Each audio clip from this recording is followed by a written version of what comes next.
ഞാൻ ഹോസ്പിറ്റലിൻ്റെ അകത്തുള്ള അധികാരം മന്ത്രിക്കാം, DYFIക്കല്ല. പുറത്ത് ചെയ്തോട്ടെ, അകത്ത് ഞങ്ങൾക്ക് ഉത്തരവാദിത്തമുണ്ട്. അതുകൊണ്ട് കമ്മ്യൂണിറ്റി കിച്ചൺ ഞങ്ങൾ ആദ്യഘട്ടം ആലപ്പുഴ, മറ്റ് സ്ഥലങ്ങളിലേക്കും ഞങ്ങൾ ചില സന്നദ്ധ സംഘടനകളായിട്ട് ചർച്ച നടത്തുന്നുണ്ട്. അതനുസരിച്ച് തീരുമാനമെടുക്കും. ഒരു കാരണവശാലും ഹോസ്പിറ്റൽ വളപ്പിൽ ആരും കയറാൻ സമ്മതിക്കില്ല, ഒരു പാർട്ടീനും. അവിടെ രാഷ്ട്രീയ പ്രവർത്തനം അതിൻ്റെ അകത്ത് വേണ്ട, പുറത്തുനിന്ന് എന്ത് വേണമെങ്കിൽ അതിന് കൊടുക്കുകയാണെങ്കിൽ പാർട്ടിയുടെ പേരും കൊടിയും വെച്ചിട്ടല്ല. അതിൽ പ്രശ്നമുണ്ട്, തെറ്റാണത്. അങ്ങനെ തെറ്റാണ്, അത് സർക്കാർ സമ്മതിക്കില്ല.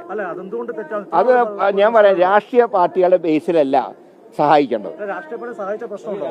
ഒരു കാരണവശാലും ഹോസ്പിറ്റലിനകത്ത് സമ്മതിക്കില്ല. അത് തന്നെ ആ തീരുമാനം UDF സർക്കാരിന്റെ തീരുമാനമാണ്. ഞങ്ങൾ ഇംപ്ലിമെന്റ് ചെയ്യും, സംശയമൊന്നും വേണ്ട. രാഷ്ട്രീയ പ്രവർത്തനം ഒരുപാട് കാര്യങ്ങൾ, ഇതിന് രാഷ്ട്രീയ പ്രവർത്തനം നല്ലതാണ്. ഞങ്ങളുടെ കമ്മ്യൂണിറ്റി കിച്ചണിലേക്ക് സാധനം തന്നോട്ടെ, ഞങ്ങൾ കൊടുത്തോളാം. DYFI, സേവാഭാരതി, യൂത്ത് കോൺഗ്രസ് അങ്ങനെയൊന്നും ഭക്ഷണം കൊടുക്കുന്ന കാര്യത്തിൽ വേണ്ട. ഞാൻ പറയാം, ഈ ഇടത് കൈ ചെയ്യുന്ന വലത് കൈ അറിയാൻ പാടില്ല എന്നാണ് ശാസ്ത്രം.